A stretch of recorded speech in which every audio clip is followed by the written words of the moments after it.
Merci, professeur Rahil Kamar, d'avoir insisté sur la profondeur de ce gaspillage et d'avoir pris en compte la préoccupation de son Excellence, le directeur général de l'ICESCO, en termes de contribution de l'organisation à la prise en charge de la demande sociale. Et dans le souci de répondre à cette demande sociale, que le secteur des sciences et de la technologie a lancé ce prix. Ce prix pour répondre ou bien contribuer à apporter une réponse au gaspillage alimentaire à l'échelle mondiale. Alors, je vais maintenant passer à la présentation relative au processus d'organisation du prix. Un appel d'offres a été lancé le 5 juillet 2023. Un appel à candidature en ligne sur tous les supports de l'ICESCO. Et à la date du 31 août 2023, nous avons enregistré 31 candidatures. Et 31 candidatures qui se répartissent comme suit. Provenant de 9 pays, l'Égypte a proposé plus, ensuite suit la Malaisie, le Pakistan, le Sultanat d'Oman, Brunei et Irak ont eu le même nombre de candidatures, le Liban, le Royaume d'Arabie Saoudite et le Nigeria. Donc nous avons la répartition des candidatures et par pays et les pourcentages de candidatures. Donc sur la base de ces candidatures qui ont été reçues, nous avons fait une distribution des candidatures pour avoir une approche genre. Et nous nous sommes rendus compte qu'en Égypte, nous avons eu le même nombre de candidatures, les hommes que des femmes. En Malaisie également. Mais au Pakistan, il y a plus de femmes qui ont soumissionné.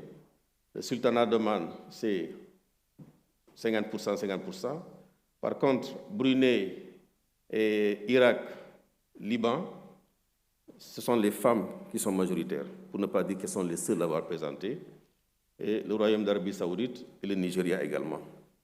Donc ça, c'était pour vous donner un aperçu de la répartition.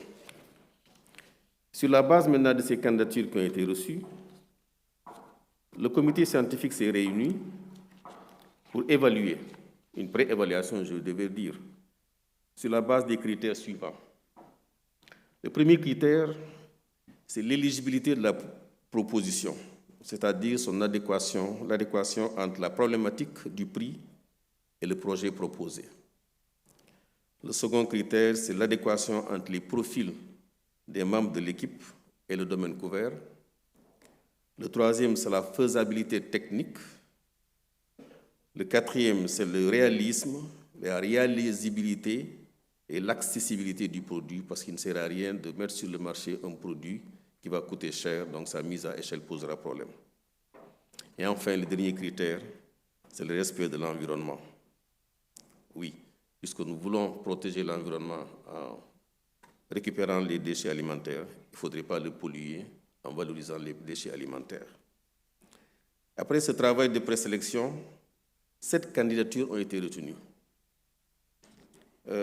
Parmi les 7 candidatures, malheureusement, il y a 2 qui n'ont pas pu, pour des raisons, pour des contraintes vraiment évidentes au niveau national, poursuivre l'aventure avec les autres. Ce qui fait que nous nous sommes retrouvés avec 5 candidatures représentées par ces honorables représentants des pays qui sont là en face de vous. Alors, les candidats qui ont été présélectionnés proviennent de la Malaisie, de l'Égypte, du Pakistan et de Brunei. Nous voyons que la Malaisie est représentée, comme dans les propositions, par des femmes. L'Égypte, la tendance a été inversée, plus de femmes que d'hommes. Le Pakistan, comme il y avait une candidature masculine, et Brunei, c'est les femmes qui sont candidates et qui étaient majoritaires depuis le début. Nous allons donc, sur cette base, convoquer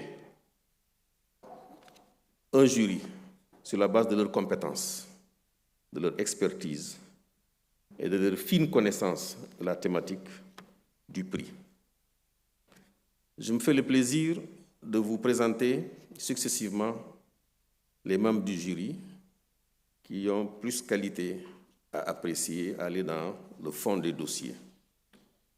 Je commencerai par le président, Joël Cher, qui est professeur de classe exceptionnelle à l'Université de Nancy. Il est responsable depuis 2000 de la spécialisation en 3e année des produits laitiers, qui a beaucoup de responsabilités scientifiques. Si je poursuis sa biographie, on passera peut-être une bonne partie de la matinée ici. Professeur, vous me ferez l'excuse de ne pas être trop long. Je vais présenter la seule femme du jury, Dr Fatim Zahra Aboudamia, qui a fait la biotechnologie, qui a été lauréate de l'université de Kadi Ayad, ici représentée, et aussi lauréate du prix Ribonavar de la faculté des sciences de Semelia de Marrakech en 2018. Nous vous remercions de votre présence, Dr Aboudamia. Nous allons passer au professeur Amani Nguessan Georges, qui est de la Côte d'Ivoire, qui est professeur tutélaire en biochimie de technologie alimentaire à l'université Abrogoua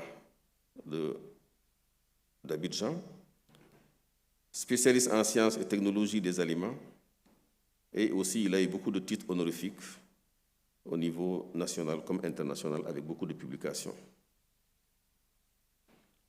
Le suivant membre du jury, c'est le professeur Nicolas Nyatanyanou du Cameroun, qui est un professeur hors classe, titulaire des universités, chef d'équipe biochimie alimentaire à la faculté des sciences et chef de service d'appui au développement. Il a aussi beaucoup d'activités de recherche dans le domaine de la transformation et dans le domaine de l'encadrement des étudiants. Le dernier membre du jury, malheureusement qui n'a pas pu faire le déplacement pour des contraintes nationales, c'est le professeur Mathurin Zikou de la République du Congo, qui est professeur tutélaire de CAMES, chevalier de l'Ordre international des palmes académiques, vice-président du CETES, responsable de formation doctorale. Alors voilà le jury auquel l'ICESCO a fait confiance pour aller en profondeur dans les candidatures qui ont été présélectionnées. Et nous allons maintenant, je vais vous signaler que le 5e membre, bien que n'étant pas physiquement présent, a participé à la séance de délibération et à l'évaluation avec ses pairs.